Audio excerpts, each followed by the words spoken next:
បងប្អូនដែលចូលចិត្តតលឹងតឹងនេះបងប្អូនមើលដើមវាហើយនេះបាទសិតតែផ្លែណា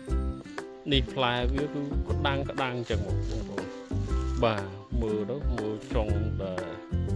បាទផ្លែវាមើលហើយចុងតែភ្លុកទេបងប្អូនតែជូរអ្នកចូលចិត្តជូរត្រូវហើយបាទបងប្អូនដែលចូលចិត្តតលឹងតឹងនេះមើលផ្លែហើយបាទឡាក្តាំងតែម្ដងបាទផ្លែវាគឺបោះមកសឹងជាប់គ្នាទឹកមកនេះបងប្អូនមើលនេះផ្លែវាគឺផ្លែនឹងដើមតែនេះសិន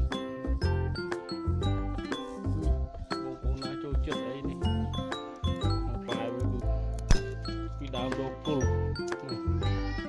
បាទសិតតែផ្លែខាងលើនោះទៀត